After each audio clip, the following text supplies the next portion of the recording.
Aristotle said, "Wherefore women are more compassionate and more ready to weep, more jealous and quarrelsome, more fond of railing and more contentious. The female is also more subject to depression of spirits and despair than the male. She's also shameless and false, more readily deceived and more mindful of injury, more watchful, more idle, and on the whole less excitable than the male. On the contrary, the male is more ready to help, and as it has been said, more brave than the female, and even in the Malatia, if the sepia is struck with the trident, the male comes to help the female, but the female makes her escape if the male is struck."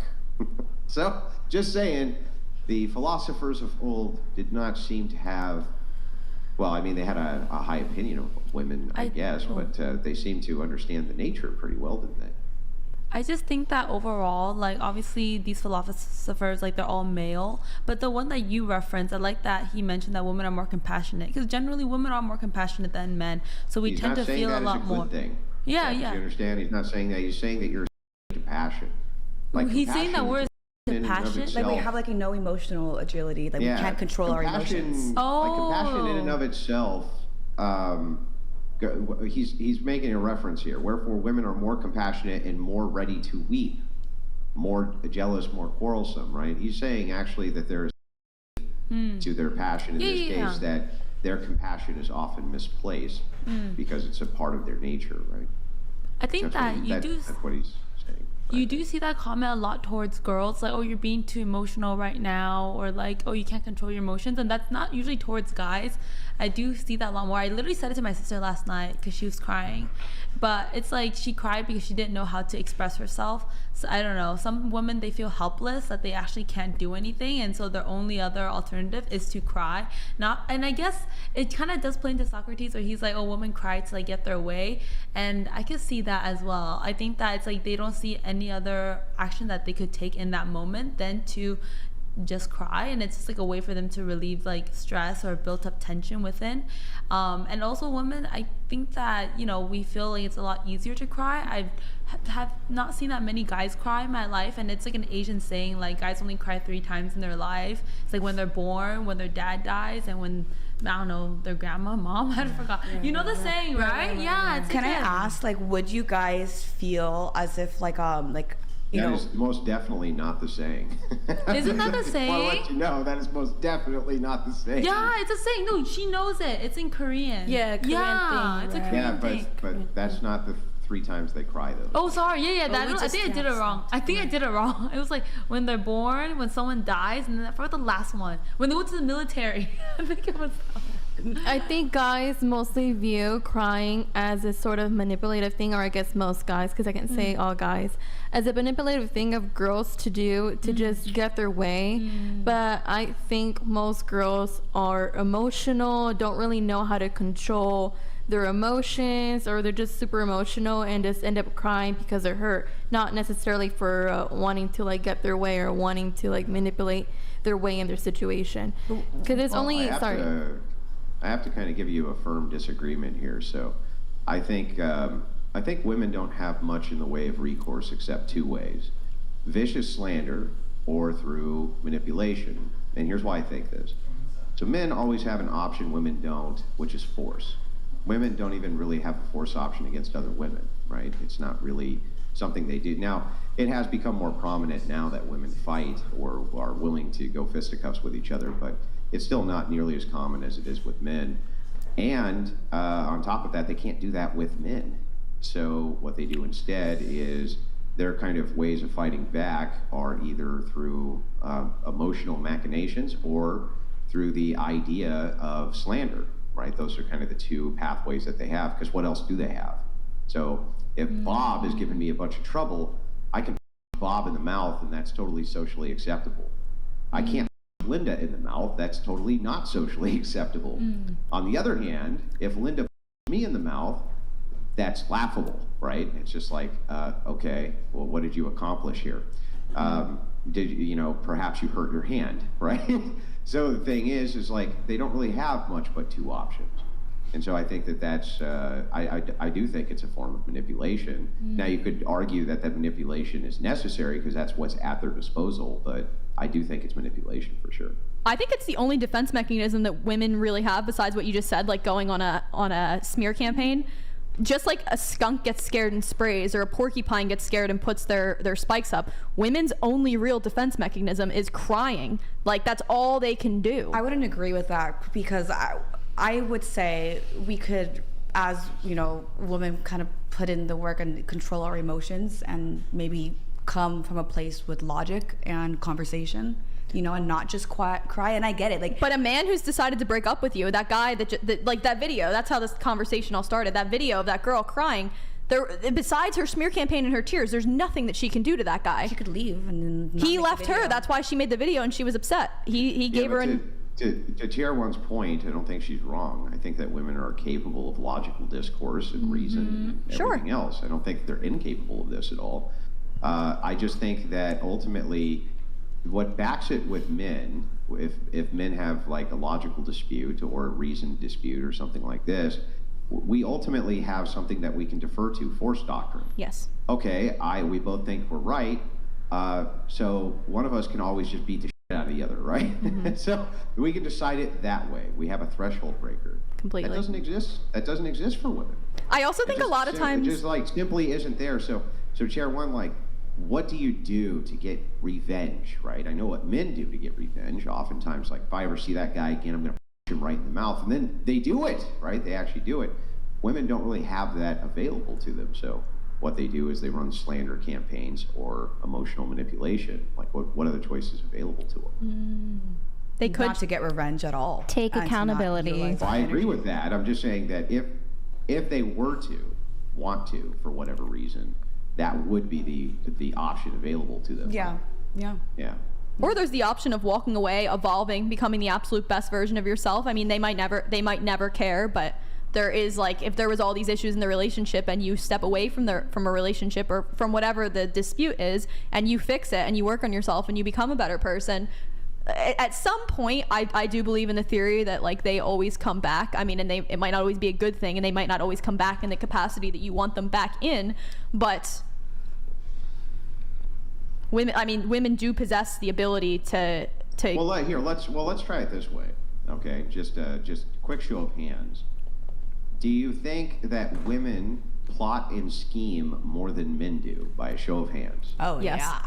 We just, Women are scheming. we rather do that. A lot of women rather do that. Definitely women plot and scheme more than men do. So let me ask you this. Think about this from a man's perspective. Women often don't think of it from our perspective, but universally from theirs. And why wouldn't they, right? They're not men, they're women. So they're going to think of things from their perspective. It's hard to actually put yourself in the other seat. But when women say, like, men are emotionally closed off, they're emotionally closed off, they don't want to talk, they don't want to talk about their feelings, they don't want to talk about things like this. Did you guys ever think that because if they do, it actually gives you ammunition?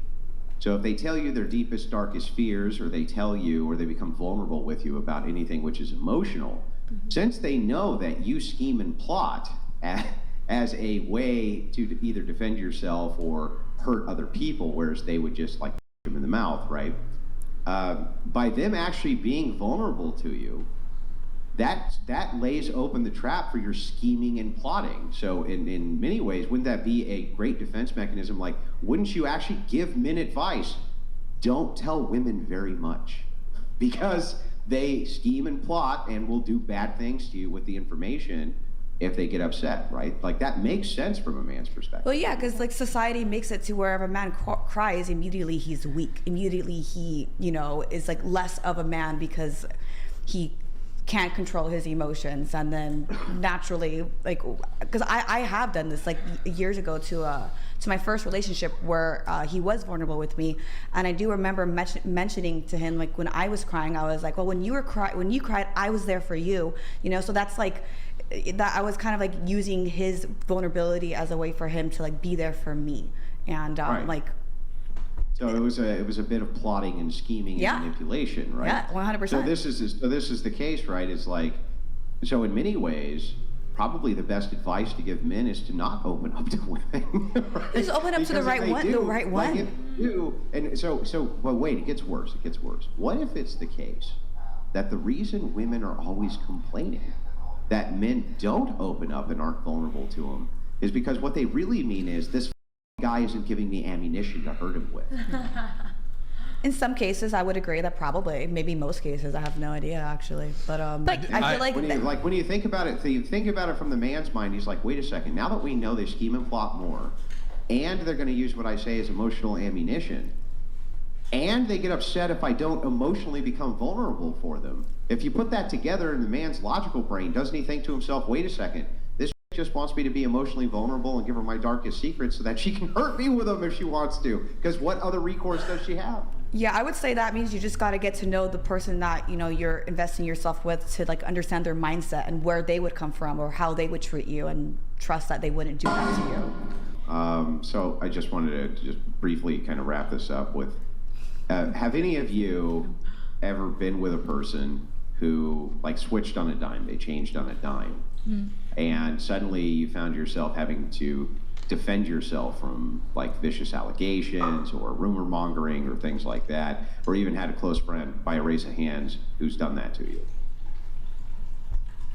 Only 2 of you have ever had a friend of yours or a person you were with ever change very quickly or rapidly? Oh, you're talking about like a partner, like someone you're dating? Oh, Yeah. okay. Yeah, of course. I think that over a relationship, you should change. It's pretty common, I would say, right?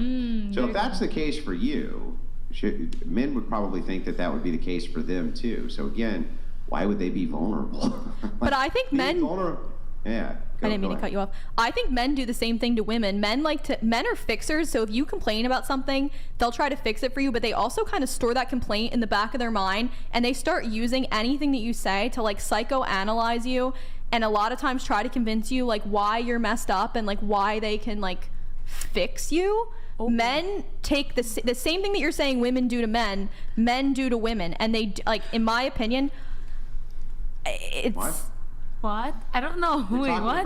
You're talking about women. When women are vulnerable, you're talking about women about problems. No, like literally anything. Like if women are vulnerable about something that's happened to them, like for example, if a woman's parents got divorced, let's say, or something like that, and she says like, oh, like you're married or whatever, and she's like, I'm insecure in the marriage about this, like because my parents got divorced. That guy will take that and he will use that to the end of the earth. It doesn't matter what you say. He'll be like, that's because your parents got divorced and now you're messed up. Like guys do the same thing to women. They take something that you've said and you were vulnerable about, and they like twist it for their own like evil maniacal good in the relationship, or to justify something completely unrelated. They store that away in the back of their head and they use it against you too. Like men also do that. Why did you say earlier that you think that women are more manipulative and have more nefarious machinations when it comes to these manipulations than men? What's the difference? I think that women will go after a relationship. They will do more of a smear campaign. They'll do more of like the getting with their friends or mutual friends, mutual partners, and doing like the, oh well, here's, you know, he did this and he did that and he sucks because of this and he sucks because of that. I don't think men really go to their friends after a relationship or after something bad has happened and do that to the woman. They do it, or like do it behind her back. They do it directly to her. So I think that men are more like kind of calculating in the relationship to make vulnerable things a woman has said fit the narrative. Women don't usually use it against him, like to his face. They take it and they do a smear campaign with it after, like, oh, behind their back, which is worse. So men are talking to them about the actual problem and saying, here's why the problem may exist, which makes sense. And women will go behind the back of the man in order to smear them.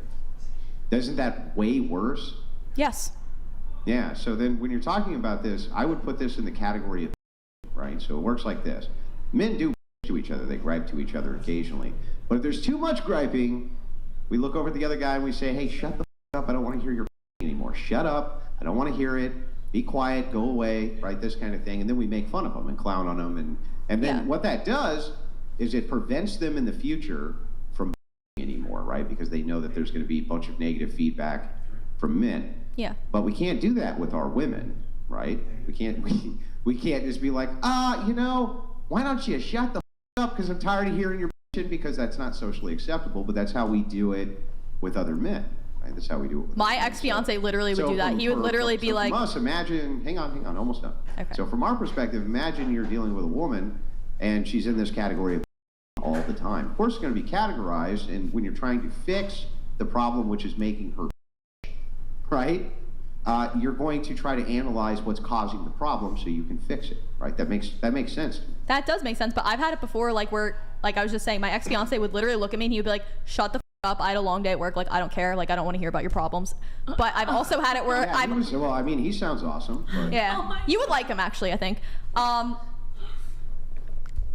would rather that though than a guy taking something that I told him, like that I was confiding in him in and being vulnerable with, and take it and use it against me and be like, well, you have trust issues because X, Y, and Z. I don't have a specific example like off the top of my head, but I would rather just be like, shut the up, your is annoying me, than having something like that I told them. What about the fact that women are always psychoanalyzing themselves to the men that they're with, constantly to them, and telling them why they think they're up? So women are notorious for doing this. The reason that I talk so much about blah, blah, blah, blah, blah is because this awful thing that happened to me 4 years ago when I was walking a Recourse park and I was jump scared by, random, like they do that all the time. So they're constantly giving descriptive explanations and psychoanalyzing themselves and why they do certain behaviors. And then when a man turns around and says, wait a second, aren't you doing that because by your own descriptive statement, you said you're all up because A, B, and C, and then a woman's like, you shouldn't say that, that's mean, that's messed up, you're using it against me, but it's like, you said that, right? Oh, that's so true. That's a good I like point. that. I really like what you just said. That's a fair point. Yeah, I mean, they're always psychoanalyzing themselves. That is true. Yeah. I think so. I think we tried to like help each other out. Be like, oh, maybe you did this, and it's like something that happened like 10 years ago because this happened, and then we don't really want to take like full responsibility for what we did. Yeah, they like narrate their behavior. Yeah. Right? They narrate their behavior all the time. Like, don't you guys narrate your behavior? Show of hands if you narrate your own behavior. Like, you've been narrating your behavior most of the night, right? Yeah, you guys just kind of like narrate your behavior. And so we catalog the narration, and then we're like, okay, well, it sounds like she needs A, B, C, and D fixed. And don't use that against me. It's like, well, I mean, I wouldn't even know it except you just decided to catalog your entire life's work of events to me. You know what I mean? I remember when I was working as a teacher, I had one student that tried to beat me up, and then all the other kids were like, oh, don't get mad at him, like I heard that his mom is in the hospital. I was like, what does his mom being in the hospital have to do with him like threatening me? And the kids are just like, don't take it personally. I was like, oh, what the heck?